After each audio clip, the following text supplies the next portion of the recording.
दक्षिण सोलापूर तालुक्यातील औज मंद्रुप येथे शुक्रवार दिनांक 2 ऑगस्ट 2024 रोजी सकाळी सिराज शेख यांच्या घरात शॉक सर्किट होऊन अचानक आग लागून संपूर्ण घर जळून बेचिराख झाले। यावेळी गावातील तरुण वर्गाने आग विझवण्याचा आटोकाट प्रयत्न केला, परंतु या तरुणांच्या प्रयत्नाला यश आले नाही। शेवटी सिराज शेख यांचे संपूर्ण घर आगीत जळून खाक झाले। या आगीत जवळपास लाख-दीड लाख किमतीचा मुद्देमाल जळून खाक झाला आहे।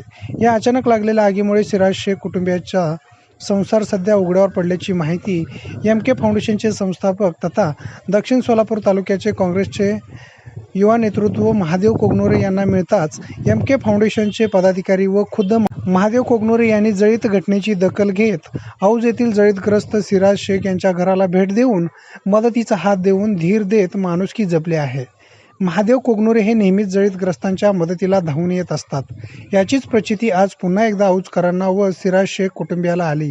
सतर्कता दाखवत महादेव कोगनोरे यांनी सिराज शेख कुटुंबियावर दाखवलेल्या माणुसकीचे सध्या सर्वत्र कौतुक होताना पाहायला मिळत आहे।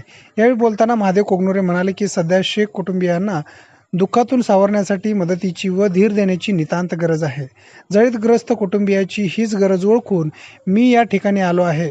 गेली अनेक वर्षे मी जळीतग्रस्तांचे दुःख जवळून पाहिले आहे, म्हणून आज मी सिराज शेख कुटुंबियांना धीर देण्यासाठी या ठिकाणी पोहोचल्याचे महादेव कोगनोरे यांनी सांगितले। यावेळी पोलीस पाटील नागेश उंबर्जे, सरपंच विकास केरके, तलाठी निंगू कोळे, कोतवाल भाऊसाहेब गायकवाड, निवृत्त शिक्षक कुंभार इस्माईल शेख, बाबूलाल शेख, प्रथमेश गायकवाड, मल्लिकार्जुन करडे, विठ्ठल गायकवाड, आयुब मकानदार, सुपुत्र कोरे, प्रथमेश कवडे, चंद्रकांत शेंडगे तसेच प्रतिष्ठित नागरिक समाज व बांधव मोठ्या संख्येने उपस्थित होते।